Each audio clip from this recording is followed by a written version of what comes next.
denomination or non-denominational, we don't even look at it that way. But the 7 tribes, the first thing Jesus talked about is denominations. And denomination not in how you're separate from each other, how you're separate from me, how you're not treating each other the way you're supposed to. And that's the scary part for me when I look at, when I hear some talk about denominations is we need to find some way to unify this.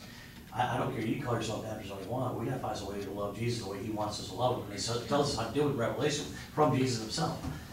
And I just wanted to throw it out there for consideration. You were talking about the Old Testament, which is fine.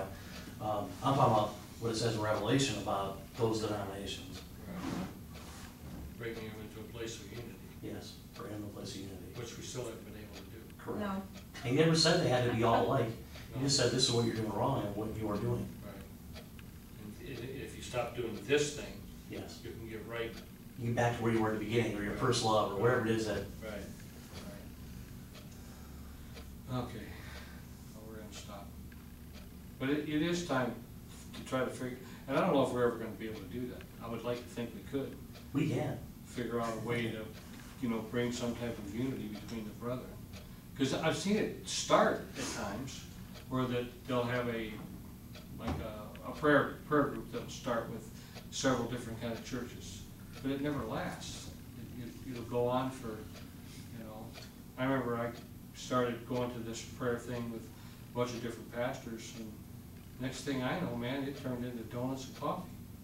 It's like we didn't even pray. We just went in, we sat around and talked, and had donuts and coffee. It was like, it was okay, but it was like, that's not what we were there for. We were supposed to be coming together to pray for the city, pray for our churches, pray for each other. So is that what you did? When you were there with them? Is that what you did instead? Did you take a lead in that? Well, I tried my best to do what we were supposed to. I was always be saying, well, are we going to pray? Well, in a little while. It's like, after a while, it's like I got discouraged with it. I said, I'm not going back to that. You guys don't want to do this.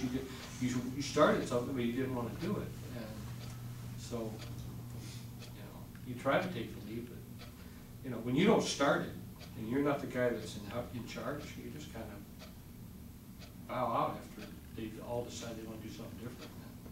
And I'm not trying to be critical. It's like just, if this is the purpose for what we're coming here for, then let's do that. And if it's not, then why are we coming here? When we had Tuesday night prayer here for several years, we would come here every Tuesday night. There was no singing, the church was dark. We just had a few lights on the stage. People would come in, and I had music, soft music playing, and people just come in and find a place in the pew and get on their knees and start praying. And when they got done, they left. There was none of this, after sit around and talk for a while. I mean, there were some folks that stayed for a long time, and then they would talk when they were done, but mostly it was just, you come in, you have prayer, when you got done, you left. You prayed for 5 minutes, you prayed for an hour, it didn't matter. I've been here where people were laying on the floor, and I could hear them in the back of the church just squalling to God, and their prayer was sincere, and reaching up to heaven. And it's probably something that needs to be done again. Well, growing up, all the Catholic churches were open, and that was a common sight. You didn't need a specific day. 24 hours a day, you would just go in. Yeah, trying to have that And today, pray. probably get ripped off. But Well, the convents were right there, and they were full of well, see, nuns and that's what's priests. nice if you've got someone that's there all the time, and you could Mhm. go in and, whatever they do. Like I was If watching. you do something like that, you have to believe that God's going to cover it and take care of it. Right, If you don't, then, you have no faith anyway, and so don't reason even have the prayer. right, That's Yeah. just my opinion. yeah. I didn't even burst in, but. No, good point. Yeah, We didn't lock our doors back then and either. it worked for a long time. It did. It worked for a long time. I don't know what happened. It's kind of faded out in time. It's like, I heard a preacher say one time, wasn't it Gary Garner that said it? Is there not a message that doesn't have to be Yeah. replaced?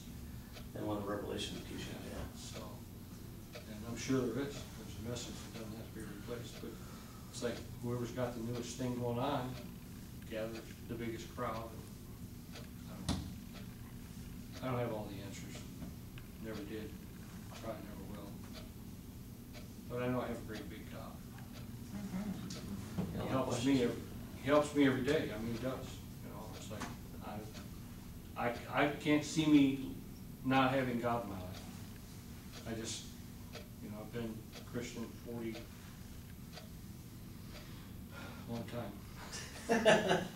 41. Well, we've been married 41, and I was a Christian a couple years before I met her, so why not? We didn't date very long. In fact, I was telling the guy today, we were going by what used to be the Fantasy Road Rink. Now it's a animal hospital or something. Fantasy there on Eureka. I told him, I said, right there's where I met my wife.